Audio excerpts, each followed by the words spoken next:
So, our distinguished panel. Look at them.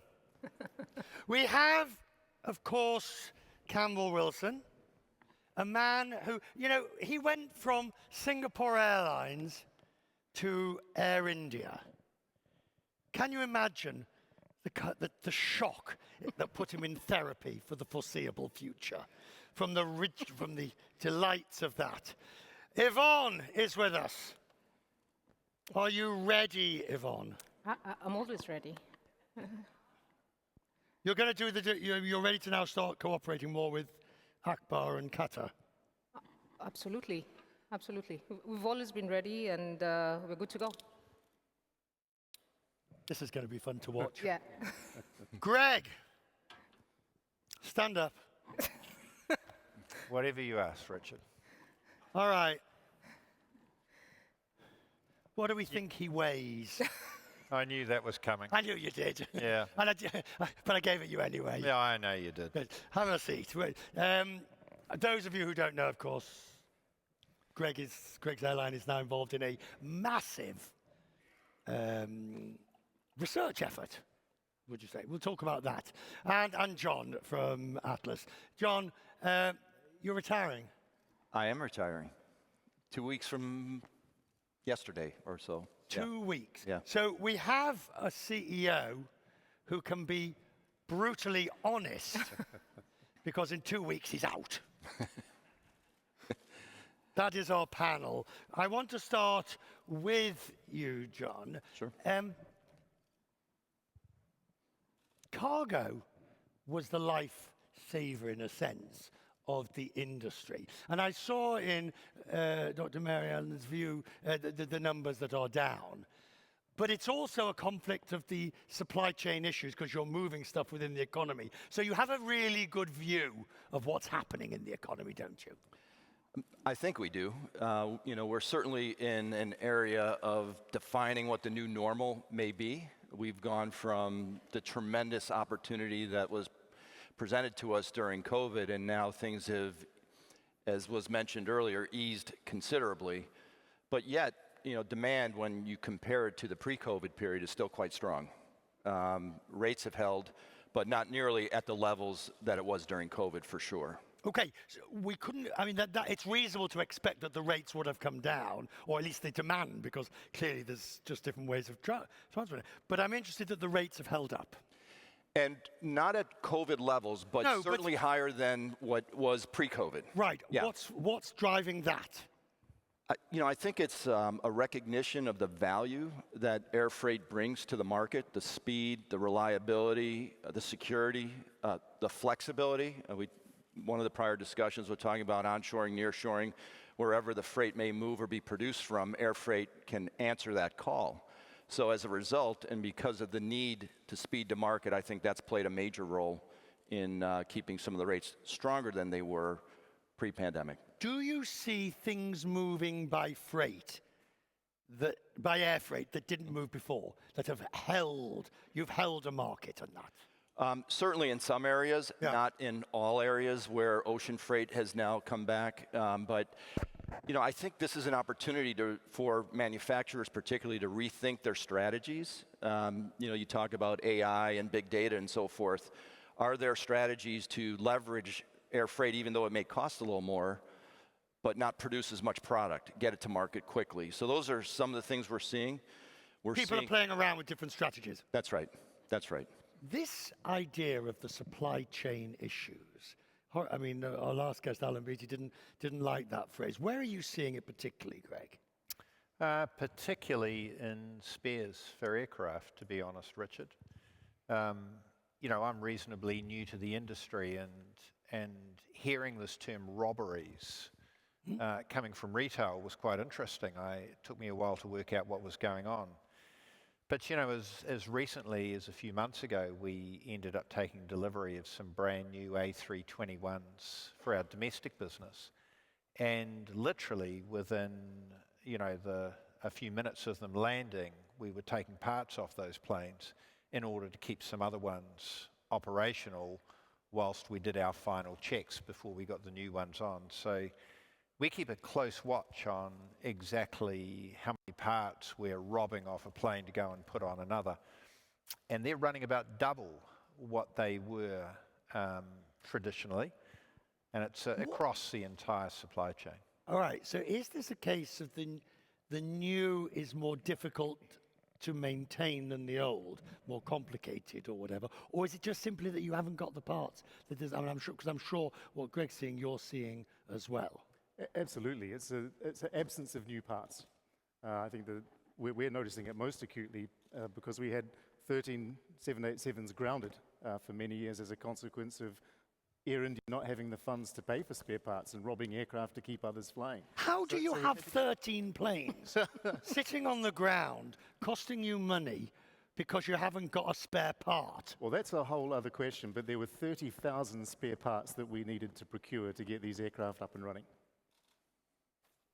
How many? 30,000. And that's not including anything to do with cabin interiors.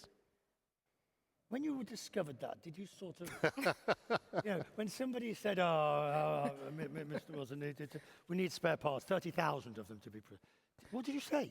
What the? Oh, that was probably the fourth such thing that came across my desk that morning, so it was just, okay, what else?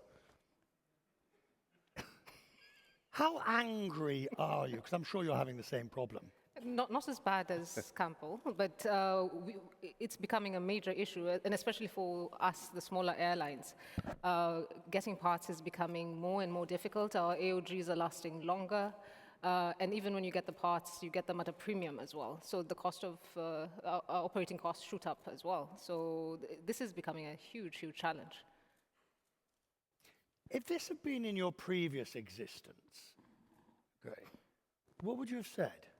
I mean, if it's a Walmart, you've been hearing that, well, we can't get the spare parts, and we can't get the this, and we can't get the that. I mean, what would you have said? Well, if I had 30,000 out of stocks in a store, I probably wouldn't be in business. But I can tell you, Richard, I'm feeling pretty good. So thank you, Campbell. I was running at 104, and I was worried about that. So 30,000 really makes me feel pretty good.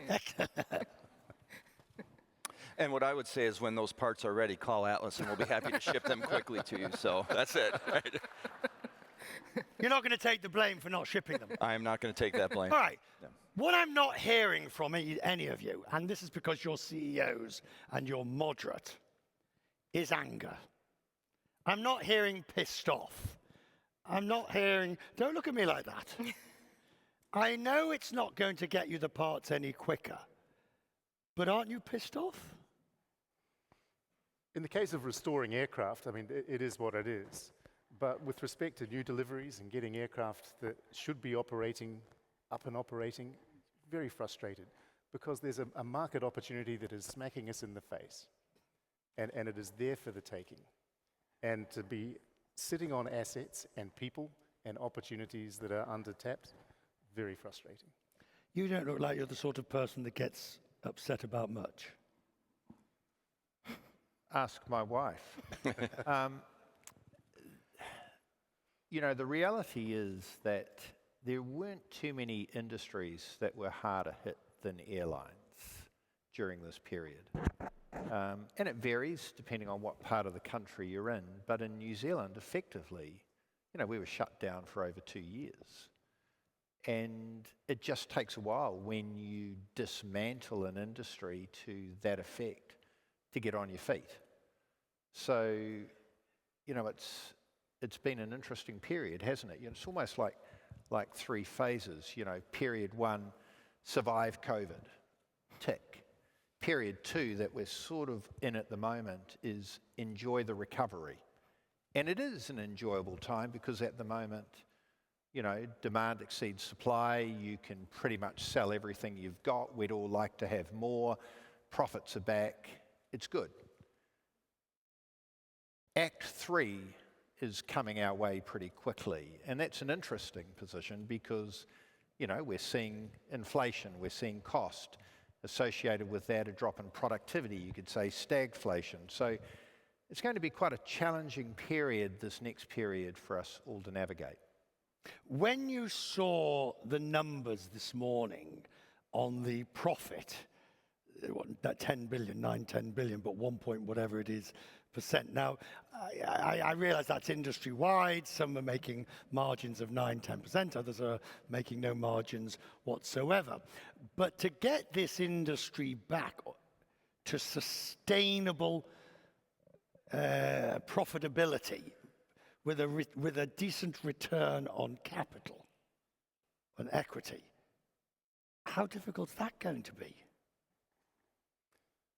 Well, I think it's always been difficult for the industry. Historically, the industry hasn't returned its cost of capital. And I think this is maybe the best of times. We've got still a relatively constrained supply environment. We've got declining fuel prices. We've got yields and loads still quite high. If this is the best of times, at 1.2%, or whatever it is, I shudder to think, well, besides COVID, what the worst of what a downturn will do. Well, I mean, we've seen a downturn, but we've also seen history in the historical margins of the industry. And we've also seen the historical margins of other players in the industry. Well, for us, especially for African airlines, yes, we're seeing the recovery, but our cost of operations are still extremely high. Whether it's fuel prices, yes, fuel prices are going down, but we're still buying fuel at a premium compared to other regions. We have much higher taxes as well, fees, landing fees, navigation, everything. The cost of operations within the continent is so much higher, which is where a majority of our routes are. So we are hopeful as we return back to normal, but this needs to come down in order to for us to move towards profitability. So we're really watching our costs. Right, let's stay just with you and with Africa for the second, because Yeah. I hear what you say, but I don't see within Africa any sizable move towards implementing pre-existing open skies, Yamoussoukro, any form of Pan-African flying. I see everybody saying how times have changed, but nothing's really changed. Things are changing. It's just they're changing very slowly. As you talk about Yamoussoukro and its various variations, SATAM, we've been talking about it for a long time. But I think we've reached a point where we're saying, you know what, let's start with the people who are ready, the coalition of the willing. Let's start with those who understand the benefits and who are ready to really implement all these different measures. And then once everybody sees how well it's working and the benefits, then everybody will jump on board. Otherwise, you're waiting for 54 countries to come to the table. You'll be waiting for. So where would you start? Where would I start? Would start first with not only opening the skies, but also opening the borders, because we have a visa issue as well within the African continent, which makes travel within the African continent very difficult. So while we are talking about allowing fifth freedom, having less restrictive passes, we should also be talking about the visa regimes within the continent as well. Most of the time, it's easier for somebody coming from outside of the continent to get a visa to a country than an African to get a visa to another African country. So we need to see a change in that. We are seeing some countries coming on board, including Rwanda, which allows visa on arrival for everybody, but that should be the norm rather than the exception. It's painfully slow. It is. And I'm angry about that. Sorry? So I'm angry about that. You're talking about anger, that I'm angry about. Because it is painfully slow, especially given the clear benefits of Right. open skies and open borders and reducing taxes and fees and improving on infrastructure, all that's required to make African aviation really take off. John, is it easier to fly things or people? I've been on both sides of that equation, so I'll say things. In what way? Well, particularly with the current environment, as I follow it from kind of the outside looking in, all the regulation and so forth that's being considered for passenger accommodation when there are delays. I think the industry has been, on the passenger side, maybe this sounds a little too strong, under attack a little bit. I'm not saying that to forgive or ease those controllable things, but there's an irony in this all, and that is on the passenger side, there's mutual interest in operating on time, right? The passenger carriers are suffering when they're delayed, right? So I think the passengers and the regulators, they're being heard now more than ever. And so I'm empathetic to that situation. With cargo, there's very little they can complain to. I'm just looking at I'm not being rude, I'm looking at some questions that are being texted to me. Let's take this one. I'm not going to mention names. A question, as a multipolar world order sets in over the next decades, do we foresee more sanctions and double standards in some airlines being able... Now, this is obviously a reference to yourself in the fact that you still fly over Russia, which I'm assuming is, because you can. But as the question says, how does this fit in? Well, I mean, like all of us, we exist to serve customers, and we operate within the ambit of national relationships and regulations and diplomatic ties. And so that's what we operate under. Air India, we operate accordance with the ambit of what's provided to us by the nation of India. Not all nations agree. And so there are going to be different outcomes as a consequence. I think we've seen over the past few years the consequence of aviation not being able to connect people and economies and cultures and support all of the other things that we spin off. So, it's a sensitive issue, geopolitics, and applying geopolitics to the aviation industry that does so much to connect the world. I'm not sure that's a link that should be made. Right, but does the heart sink in a sense? Because particularly in a case where you've come from one place and into another country, this country has a different policy. Let's take Turkey, for example. The example I gave earlier, if I look at the Pegasus flight to Moscow, it goes like that. If I look at the Russian Airlines flight to Moscow, or from Moscow, it goes like that. But overflight is only one dimension of a very, very complex industry. And I think there's been many discussions over the years about support that some airlines are getting, some are not getting, what level of implicit subsidy, explicit subsidy that aviation receives in different parts of the world. So to single out one particular thing, I think misses the underlying problem, that it's not a level playing field. It's not a level playing field. Do you think one should attempt to make it level? Or do the best you can, and thereafter, at the end of the day, you have to follow what your government says? Exactly. Look, and it's whether it's climate regulation, whether it's other things. I mean, a key part of IATA's existence is to come up with a level playing field as best we can. It certainly has an impact on our customers. Our business model is we fly for other parties. So if they have to fly around a little longer, there's an irony in that too, in that we get paid more because we get paid by the hour, but that's not good for our customers. So I think in the scheme of things, it's a tough issue. There's the haves and the have-nots, depending on the market and where you want to fly to. It's a difficult issue, but one I think that's important to keep an eye on from a fairness standpoint. But that's just my perspective. If we look at the way in which you are all handling, in some shape or form, the geopolitical realities of the world, each has different areas. How difficult is it, Greg? I mean, obviously, the overflight may not be the big question for you, but just geopolitical, does your heart sink when you have to look at these things? I think the answer is, Richard, it depends. And as you said, it's different depending on what part of the world you're in, what sort of business you're in. I think more and more the requirements of us as leaders is to be somewhat ambidextrous in our approach and to learn how to deal with the complexity that some of these things throw at us.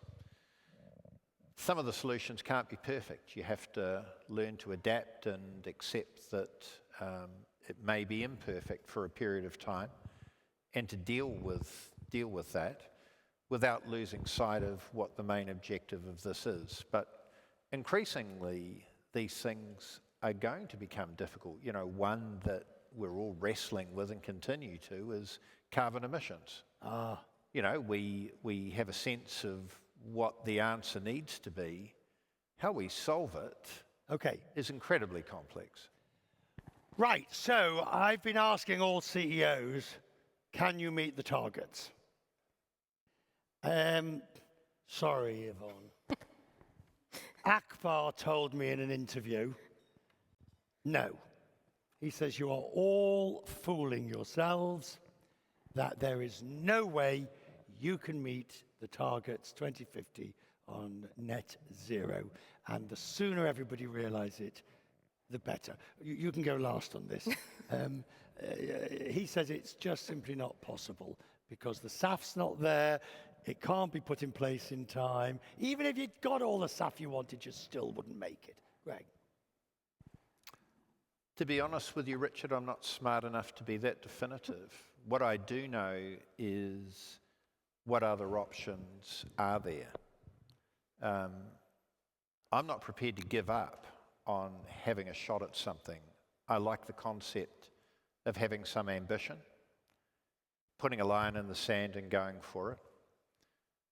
We don't have to be so definitive that if we don't get there in this particular year that we're not prepared to extend it out. But at the same time, you've got to be brave enough to have a go at these things. Oh, I agree with Greg. But do you think you'll make the target? To be honest, I don't know, but I think that was very clear when the target was adopted, that there were going to be requirements for technologies and other efficiency measures that we would need to develop over the course of time. But absolutely, we're investing in aircraft. We talk about overflight paths. By mounting non-stop service from India, we are operating a much, much more efficient flight path than transiting via intermediate hub to the endpoint. So it's going to take many, many things, SAF being one. But as Greg says, we have to try all of these things because clearly the objective of a more sustainable industry is a desirable one. Well, I think that the targets are very, very ambitious, but we do need ambitious targets to aspire to. I know that's diplomatic, but... Well, I think you're all, we have a don't know, we have a not sure, and we have ambitious targets. What phrase will you throw in? I will fit into the category of I don't know, but what I do know is that we're going to need the respective governments to play more of a role to help in other areas beyond just SAF, air traffic control, next gen, and so forth. So there needs to be more involvement. Right, so thank you. So basically... No, I agree. And again, just in the context of African airlines, when we're talking about SAF, for us, we're looking at it as when are we going to get any? And when we do get it, at what cost? Or as I said before, we're already operating at a much higher cost. Are people willing to pay even more for SAF? But there are definitely other things that we can do in terms of efficiencies as well while we're waiting to get to enough SAF for us to be able to afford as well. So I'm optimistic and hopeful. we've gone up. Oh, hopeful, yes. Okay. Yeah. When I don't know whether you were able to hear what Dr. Birrell was saying earlier from the IATA. He basically said that the industry has a problem, and one of the issues is you're getting the blame. You've got a reputational crisis for 2%. Essentially, that's going to get much worse, and unless you start doing something to basically PR, to get the message out that you are doing something, you're screwed. Now, particularly in New Zealand, Greg, where the environment issue is so insignificant, you must be very aware of that. Does the industry need to do more to get that message across? Well, I'm going to just deal with the facts, and the facts, Richard, are that when you live in a country like New Zealand, you really don't have too many options other than air travel.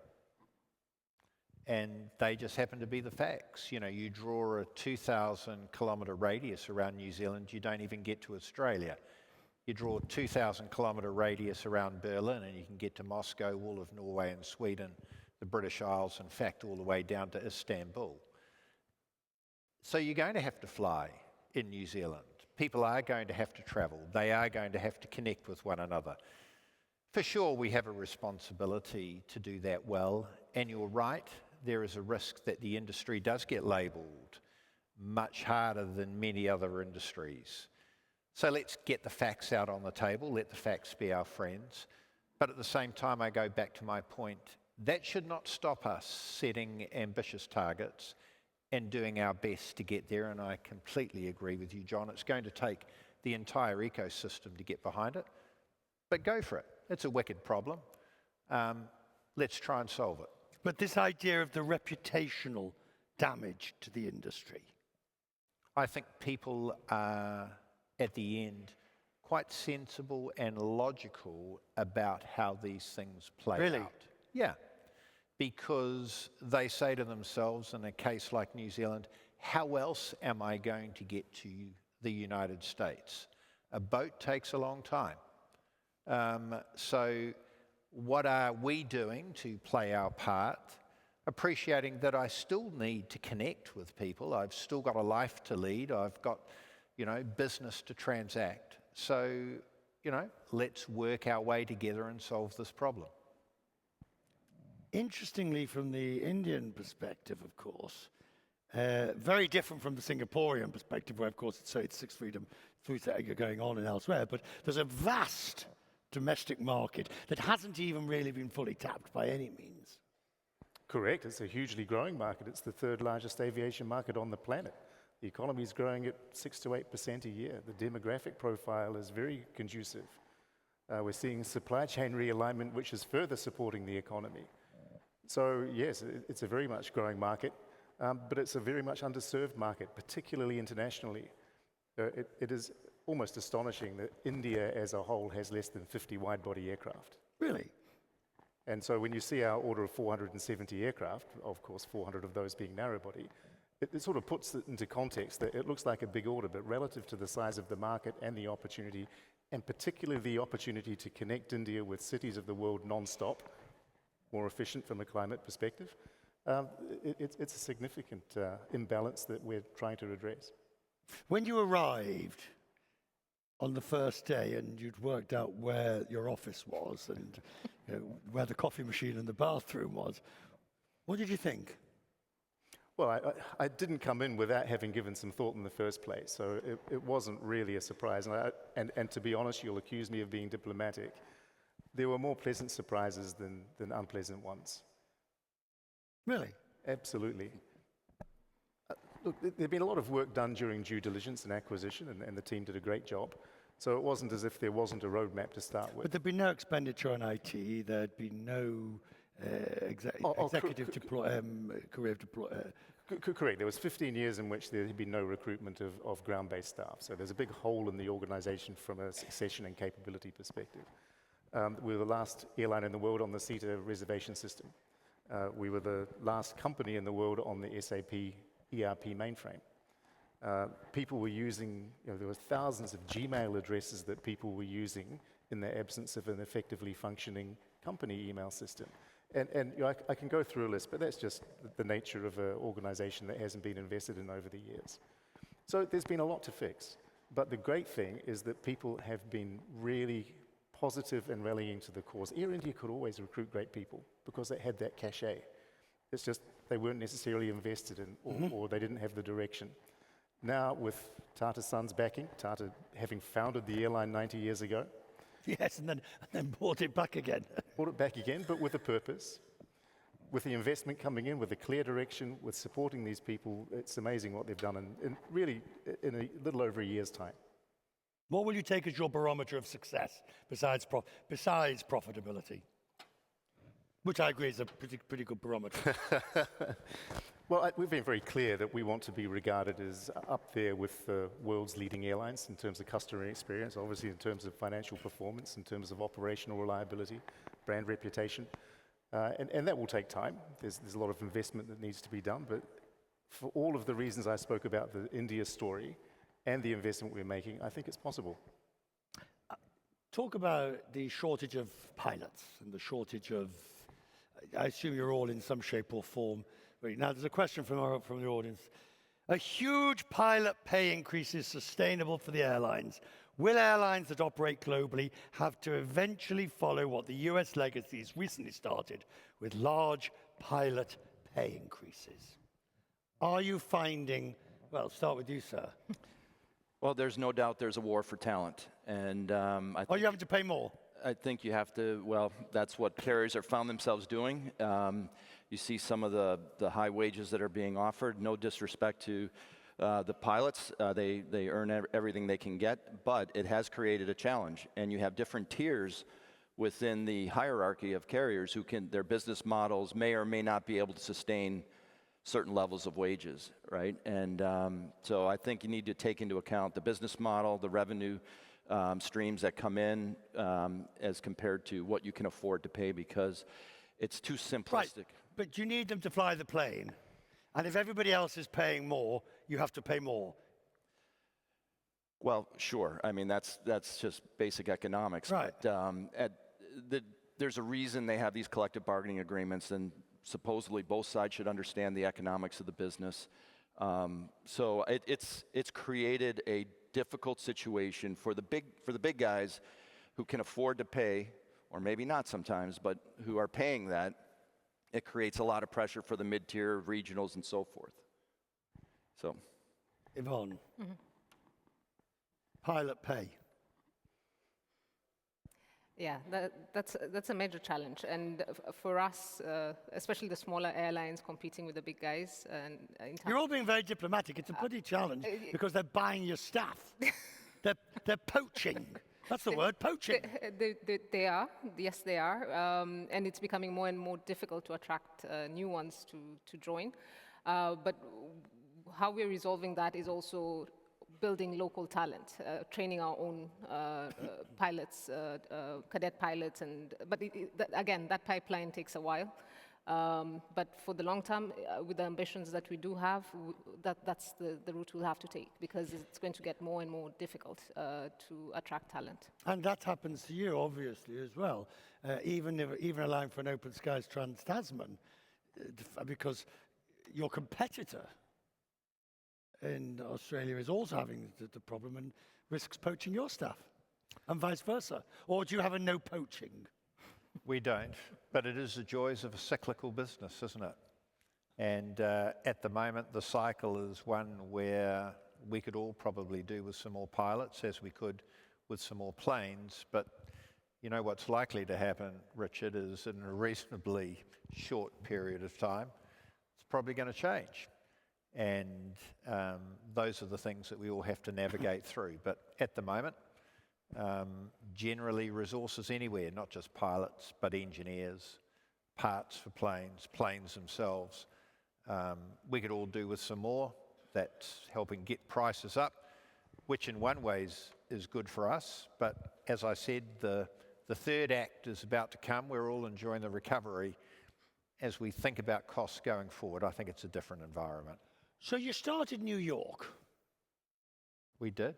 Which unfortunately I was unable to join you on because the Queen passed away, but that's She did. Which is another thing. But you started New York, and now, bugger, Qantas is doing it, or starting it, from Sydney to Auckland to New York. They're stealing your clothes. Well, there aren't too many routes, actually, Richard, that any of us fly where someone isn't also on that route. So oh, come on. We welcome them. We're not even a little bit pissed off. Not really. We're pretty confident in our product. We've got a good product. You know, in a year's time, you're going to be able to fly with us economy and be able to lie flat. And I know you'll be looking forward to that.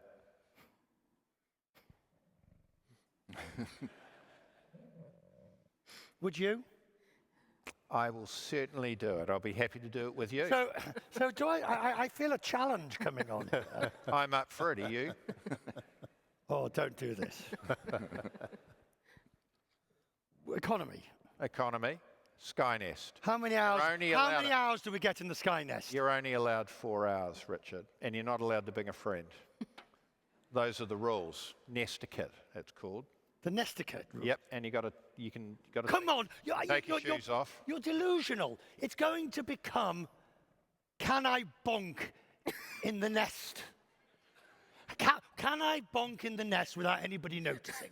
Now, as I said to you, we do have rules, nest etiquette, and you're not allowed to take a friend, but you are allowed to make it your home for that 4 hours.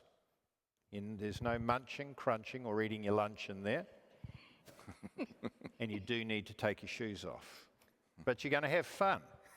And I'll look... Somehow, he's taken munching, crunching, and you can't bring a friend, and he says, I'm going to have fun. You will, trust me. Would you do it? Of course. I've done it. You and I have done economy class on a long trip. Once.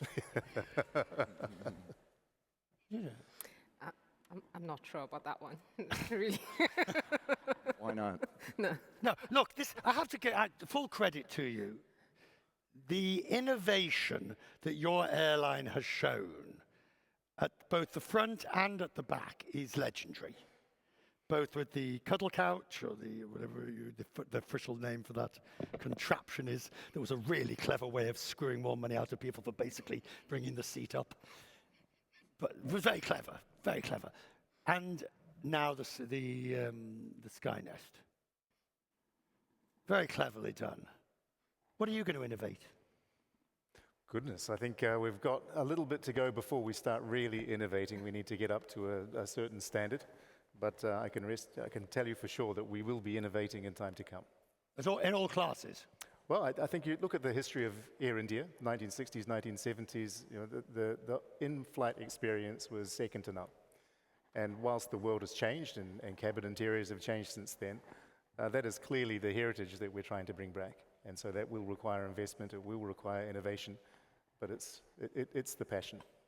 How difficult is it to innovate? Well, it is difficult because a lot of things have already been done already. And for a lot of airlines now, the focus is really to get things back to normal before moving to the next step of innovation. So it's a bit of a challenge. For us, we're really focused on how we can bring back everything to pre-pandemic levels and then give a superior customer experience thereafter. But we're working towards that, and we're looking forward to bringing in some interesting innovations. Oh, come on. Nothing for now, but yeah. Watch this space. I'm going to watch it. Right. Yeah. Questions? Anybody got a question? Oh, that was fast. That was fast. You've obviously, oh, hang on a second. Any more, by the way, it is +1 917 399 9063. Yes, sir. Thank you. I'm Charles Schlumberger from the World Bank. We saw the numbers. America, Europe, tons of profit. But Africa, Latin America, still, many airlines lose a lot of money. In the last 10 years, specifically in Africa, we saw the re-emergence of many state-owned carriers with 2-3 aircrafts protect their markets, and they cost millions. And when the IMF goes and asks the Minister of Finance, they are told connectivity is so important, we need to do it. Let's assume you're retired, you become a consultant. You're in one of these countries and talk to the government. What would you advise a government to do with their airline that costs millions? What would you advise? My personal advice usually is liquidate and recreate as a private operator. But that's not possible everywhere. Cheerful. Which is exactly what has happened in India. Yeah. Air India was government-owned. It's now been privatized. It now has the capital and the... Is it really? I mean, it's been privatized, yes. But has it really been privatized? Absolutely, 100%. So that would imply that the government would let it fail? Absolutely. The government has let other airlines in India fail. Well, for Rwanda, the government cannot afford for the airline to fail. It's the only airline, and Rwanda is a landlocked country. So this is very important for the development of the country. But what the government has done in terms of supporting the airline is to support it to get to a level where it's attractive for other investors, which is why we have the partners coming in. We have an interesting scenario, Richard. We're 51% owned by the government, 49% is open to other people to participate in. You know, as I mentioned before, the shared geography of New Zealand is such that the role of the airline is critical. Our job is to connect New Zealanders, Kiwis, with one another. You know, we don't have a high-speed rail network. It's a large country, New Zealand, in terms of the size of geography, but it's sparse in terms of population. So the roading network is not great. Air travel is often the best way for people to get around. So we have a responsibility, both domestically and internationally, particularly around cargo. So having some government support there makes sense, but at the same time, you've got to be commercially viable. And so we hold ourselves to account. The government holds us to account to return a profit, to return an investment on that capital, and that's exactly what we get on and do. And of course, your principal competitor from next door has route rights to and from New Zealand, Yes. which, as we discovered from New York, eats into your... Yeah. And I think that's a good thing, isn't it? Is it? Because competition makes you better. So I'm quite, relaxed about the fact that we have to get out there and compete. I've spent my entire life before I joined an airline in a market which is open, retail. People get in there. You're only as good as the last customer you served, and that's what I expect us to be in our airline. So I welcome competition, and you survive based on the product that you deliver. Now, from the luxury of the vantage point of cargo and freight, would you let the airlines just go? Do you believe that if there's no rationale, you just go? Well, I think market forces should prevail. I think on the question here, I'm not sure about the liquidate part, but certainly the privatize part, and let it see how it goes. And to the point just made, competition will prevail. Right, and I'm not talking about the pandemic situation sort of thing, where everybody, you'd have been liquidating the whole bloody lot of you. You'd have all been out of business. Here's a question, which I think we need to be just a little bit careful on, how do airlines aim to cut costs, increase revenues, improve margins, whilst the industry's core businesses is still based on 1960s technologies and distribution modes? Now, since you are the one who came into an airline that's closer to the 1960s modes of technology, you take it first. Oh, goodness gracious, that's a wide question. Look, aviation is about unit cost and unit revenue. Yeah, and unit cost is about efficient equipment, operating efficiently with good IT systems, efficient contracts, strong distribution, good product, reliability. I mean, it sounds simple, but the devil is in the detail. There's no magic bullet here. Very similar to what Campbell has said. Really, especially in terms of distribution, we're getting new, better methods of distribution. So we should see some savings on that side. Some of the things are really out of our hands, especially the huge cost centers, fuel, maintenance, especially now, which is a challenge. So we try and control what is within our control, really. So there are opportunities. Yes, it's difficult. The models are still old, but there is opportunities with the new, with technology, especially. Questions from anyone? Yes, ma'am. The lady at the front. Can you just shout, or you've got a microphone that can we get a microphone to that nice lady? Oh, I'm sure you can, ma'am, but there's no need to. Go ahead, you shout away. Hi, I'm Dina Kamel. I'm a journalist from The National in Abu Dhabi. Just a question to the panel in general. There's been a lot of talk about how AI technologies like ChatGPT and others are changing various industries. So I'm wondering if I can get your thoughts on whether it will change the way that you do business, how people search for travel, and so on. And then a quick second question, if I may. Any thoughts on the new Chinese plane maker, Comac, and how you see How do you see that playing out in the future as a viable competitor to the duopoly? Excellent question. We've got 470 aircraft coming. I think we'll digest those ones first. Well, not right now, but we can wait and see how it plays out, but maybe not right now. Let's see what happens.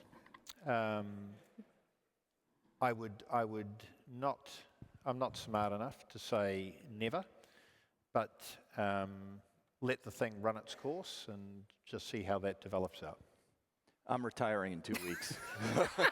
So.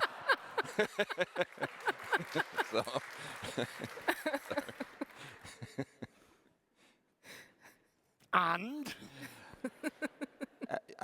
Similar to what I said before, I think market forces will prevail. All right. At the end of the day, I would support whatever the All market right, determines. so AI. Let me start with the question I asked the last panel. Do you see an existential, before you answer whether you've used ChatGPT, do you see an existential threat from AI? I'm not, I'll take Greg's line, I'm not smart enough to know. I'm really not sure. Yes. I think it is one of the most significant things that will happen in my lifetime.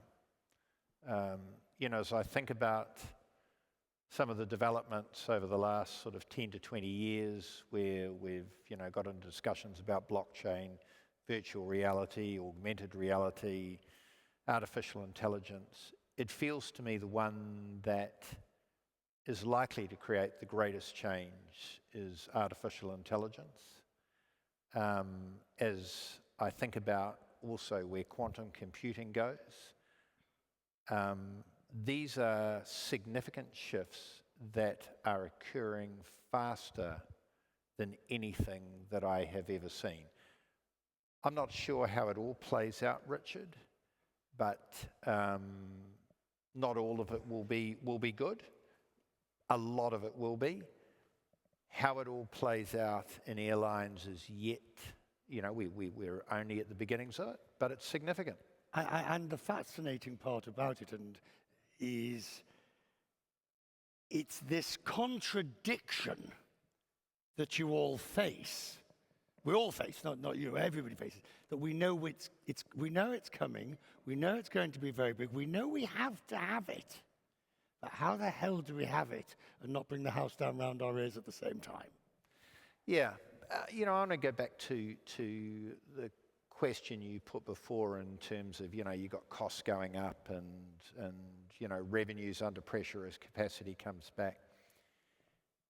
You know, when I think about businesses that I like dealing with, and there are two that actually come to mind, who I think have changed their approach and how they deal with customers. You know, one of them is Apple, and the other one is Amazon.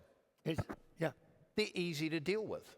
You know, you don't tend to have to argue and debate and, you know, do all kinds of things that you do normally if things go wrong or you have to change something. Airlines are bloody difficult to deal with. You know, when you disrupt passengers or you're dealing with refunds and all of those things. Part of what is going to have to happen, I think, in order for us to deal with some of the complexity that's coming at us, is to rethink and simplify how we deal with customers. And part of that is how you work, how you think about your business and how you operate. You know, we tend to be quite siloed in our approach, and we have our network teams, and we have our engineering teams, and we have our pilots and whatever.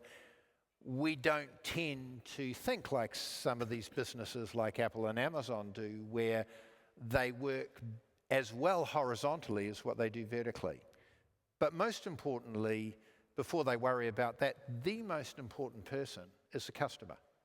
And what they do all the way through is that they look to simplify the role for the customer. And a lot of that comes down to self-service. And that's really what customers want more and more, the ability to solve things themselves in a very seamless and simplified fashion. Now, the advantage that digital plays in this, and AI is part of this, is it allows you to do some of this at a lower cost. And that's the part that we've got to get into. Well, if you go to airindia.com now and go to the Maharaja chatbot, it's a GPT-4 powered chatbot. Yeah, but will it answer the question? Well- Because I mean, I'm not being disrespectful, but chatbots are the most infuriating when actually what I want is a phone number or a real human being, because it's a more tricky question. Yes, but it needs to evolve, and it needs to evolve to be able to answer the question that you want answered, not just give you a link, not just give you a phone number that you then have to ask someone else and explain your problem. We're at the beginning of this journey, but the fact is that it exists, it will lower unit cost, it will improve service, it will become more customer-centric, but clearly it's something that we all have to start experimenting with because it's here. I want to finish with perspectives, because you each come with a very different perspective. So we have you, sir. You come from SQ, very, well, we all know SQ and its philosophy and its vision. And you now go to Air India, which could not be more in opposite direction if you sat and... How do you stay sane, but also how do you manage that in your perspective? Because you can't just, you would be the first to tell me if you have, you can't just take the SQ mentality and put it on SQ. You'll go mad. No, and you shouldn't do that either, because it's its own culture, it's its own country, it has its own history, it has its own strengths and other areas. And look, Indian hospitality is renowned. I think if we put the right product, the right service, the right technology with an Indian heart, it doesn't need to be the same as someone else. It can be just as good, but different. But is it? But it's very. It is. I'm not asking. I'm saying it's extremely exciting for somebody in your position to be taking essentially a startup on a vast scale. Look, it's the most interesting and exciting aviation job in the world, with all due respect to everyone else that has aviation jobs, because you're taking a 90-year legacy. You're taking a country's hopes and dreams, 1.3 billion people with their own ideas and hopes and dreams for this airline, and you're merging 4 airlines into 2 and transforming the industry. I think there is no better place to be in aviation. It's not the easiest place to be, but no better place. Yvonne, first of all, there's a lot more, well, not a lot more, I'm overstating, female CEOs. I see. Definitely not a lot more. No, there are not, but there are more. More. There are more female CEOs, so you're not the obligatory female CEO that in that sense. But do you feel change? Can you feel change? Yes, I do. From when I joined the industry, I was telling somebody my first AGM was in Sydney, and I walked in, somebody coming from Rwanda, where women empowerment is like top of the agenda. We have the highest representation of female parliamentarians, and the cabinet is over 50%. So walking into that environment and just seeing all these grey suits, and it was, yeah, it was really overwhelming. But now we're starting to see some changes. It needs to move faster, I believe. But we are seeing changes, and we're seeing the fact that people recognize that there is a problem, and there's more people are more intentional in terms of addressing this issue of diversity. You joined this industry, Greg, and there must be moments when you think this makes no sense whatsoever. This is a completely barking, mad group of people that could not make money selling water in the desert. I'm not going to swallow that grenade, Richard, but thanks for throwing it my direction. I will say that starting on the day that sort of COVID got underway in New Zealand was not in the job description anywhere, but you get on with it. And, you know, this is a very complex ecosystem. That's something that I've come to appreciate. Airlines really is quite complex. And is it more complex than you thought? Yes. I think as a customer, you don't appreciate all the moving pieces and the requirement to get so many of these dominoes lined up to, to create the right experience. Think about it. You've got a couple of $100 million of planes sitting somewhere or other. You've got to, get a couple of hundred things all connected at the right time so you can push that plane back from a gate. You might then fly it for 16 hours and land within a couple of minutes of the scheduled time, 16 hours later with everything intact. And you're doing that hundreds of times a day. So it is quite complex. What we've got to do is use technology even more and keep our people engaged to deliver an even better experience for our customers. You get the last word, sir. I think my perspective is confidence in the future. Oh, no. Both on the air side and on the cargo side. So why are you retiring? We've gone through some traumas. Why are you retiring? Yeah, no. But well, I'm retiring from Atlas, so that, Oh, so you're going on to something else? Always looking for something else, But Anybody got a job that they want to would like to offer him? I mean, the man's available from 2 weeks. He's already told us he's available in 2 weeks. But you have copies of your resume? People know who I am, but no, I'm just kidding. But in all seriousness, if you look at the data, and yes, the industry's gone through traumas over time, but it's a resilient industry. I agree with what was just said in terms of leveraging technology. This industry has always persevered, always tried to make the best, and that has created an upward trajectory, and the data stands behind that. Do you still watch a plane take off and think, how the hell does it do it? Especially a 747, and I loved your video at the beginning where you identified that Atlas took the last 747 ever built, the queen of the skies. To watch a 747 take off or land anywhere is just something I never get tired of, and I think that's generally true of all aviation, so it's an amazing... I was staggered when I looked at your fleet, how many you've got. Yeah, we're the world's largest operator of 747s, and we took the last 4 and proud of it, so... that's not to say there aren't other great airplanes. The 777 is going to be a great airplane. Well, it's not being diplomatic. Yeah, but just leave it there. You asked for my resume, so I'm. Just in case there's anybody else. Ladies and gentlemen, our panel. Thank you. Thank you. Thank you.